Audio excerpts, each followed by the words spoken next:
Sanibonani, welcome back to yet another video. Ngiyabonga kakhulu for joining uMnkosi noPhilile. Thank you very much bafethu. Ungakhohlwa ukuthi mangaba ka subscribe kusamele usubscribe ke. Subscribe, like video, share video. Uyibuke nama ads ke mangaba qhamuka during the watching of the video. Now guys, asikhulumeni ngalo dade. Lo dade kade bafethu bukwenzeke. Ndiyibonile le video. I think ngizoyithola somehow. Ngizoyigrab le video ngiyilethela. But anyways lana kunesithombe nje kulahlela isithombe mangisithola la because ngiyibuke mina ka Instagram le video. I think bekuhleli ke uMongameli lapha we country nenkosi ke lapha nabafethu ke kwase uqhamuka komunye umama. I think that was the angazi bebehlanganela ngani lapha negazi sengithe ukukhohlwa ke kodwa bekunomcimbi nyana othile kukhona uMongameli wezwe kukhona ke iSilo samabandla something like that. Waqhamuka uDade kwaqhamuka uDade thizeni ube flyer njengathi umoya ngathi upheshulwa umoya uDade ebalanda nje laphana babo Ramaphosa nobabo inkosi. Abantu bathi ha ulanda bani nosisi ulanda inkosi noma ulanda babo uCyril Ramaphosa like ube flyer ngingazi ukuthi kube bemiyeke wayofika lapho kuhleli khona babo Ramaphosa nenkosi kanti befuna ukwenzani bekuyisilo samabandla sana babo Misuzulu KaZwelithini, right? So angazi ukuthi inhloso yakhe kanti befuna ukuyothini or befuna ukuyokwenzani lo yamama. Cabanga guys makuhlela ko president like inkosi oKing KaZwelithini like ufike nje engeke ufly ngathi uzofika ubathi hwahwa ngamampama something like that. That's how she really rolled herself going there. Kwasho ukuthi phela kunama security lapha bayambamba nje uDade mabembamba wabashana ama security ngamampama yazi wabathi wabezwa ngamampama hayi bangamnaka nabo njengabo baba basemsebenzini bambamba bamkuka bamsale ngathi how Dade ulanda bani kanti baba Ramaphosa noma ulanda iSilo kodwa kwabonakala ukuthi hayi ulanda inkosi kahle lo sisi ufunani ke kodwa ukukolotana inkosi yami kodwa hayi kazi noma kunjalo kodwa kuhleli khona ba president usungaze ufuna ukuyobahlaza nje ngempela phambi kwabantu like in front of phambi kwabantu uDade beflyer engabanjanga security lapha bekuzoba kube angazi befuna ukuyomshaya noma befuna ukufika ame lapha nabamba iqolo athi ngithi 1 na 2 na 3 na angazi abantu bathi hayibo ubaby mama or something idrama engaka okunoMongameli wezwe neSilo sama hayi sisi come on man. But anyways, you guys, ngizoyithola somewhere le video ngizoyilahlela la ubone ukuthi uDade behamba kanjani nathi sebembambo security wabadla ngamampama ke mtakaba. Hayi kunzima lesikubonayo guys social media what we see. Kuthiwa ke uyaziphika ke kodwa lo wesifazana obefuna ngodli uRamaphosa neSilo bathi kushuthi mase bekhuluma naye wavele wala lapha nayo guys ivideo ke mase trenda wathi akusungiwe kushuthi bona bayamaza abantu mase bemlanda ke guys mabemlanda uthi no it's not me. Imagine nguwe nje Dade like nguwe nje sikubonile it's you.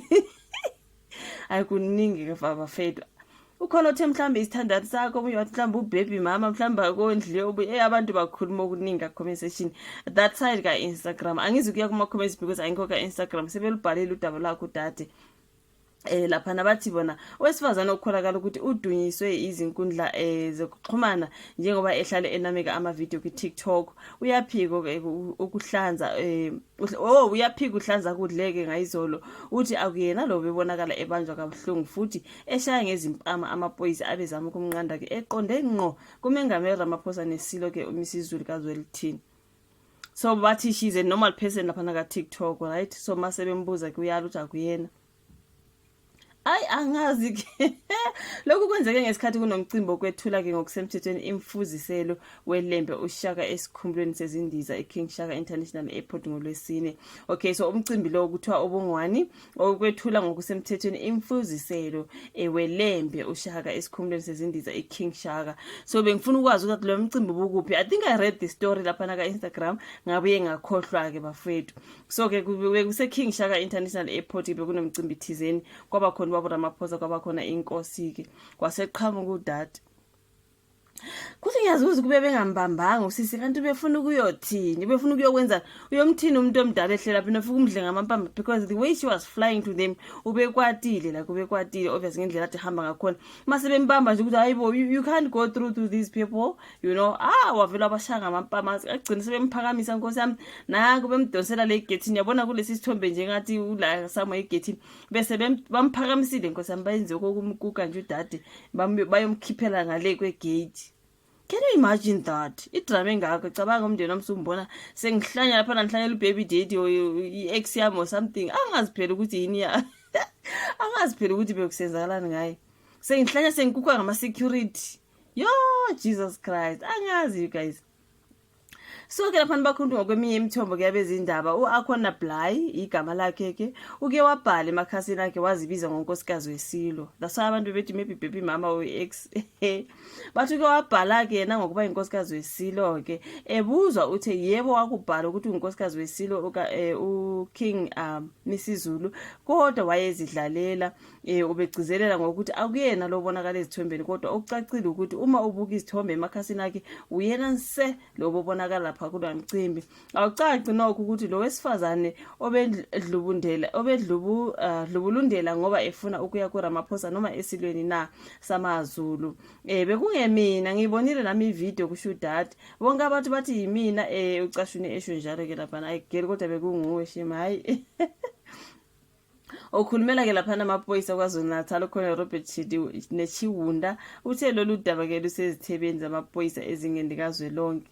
Mina ngifuna ukwazi ngoDade bafethu ukuthi what I think she's a baby mama maybe or an ex on angry ex nje bamshiye ngakafuni. Mhlawumbe bamthembisa ukumshada nkosi. Abantu yazi inkosi iyashada amakhosikazi amaningi. Mhlawumbe bamthembisa ukumshada babuye bangamshada. What was happening there? Namanje ngisafuna ukwazi ukuthi what was happening there. uKing which was fly. Imagine kuhlela uRamaphosa lapha like guys president of the country nenkosi uKing Misuzulu KaZwelithini like as a belief talk ngicela ningitshele kuhleli nje abantu abathile lapha bese kusuka umuntu le okunabantu abaningi khona aze fly ugeli efly ugeli esithembile yazi ube ezithembile ugeli mehamba nje ukuthi hayi uzithembile ukuthi uyabona mangifika lapha kule sisa studio.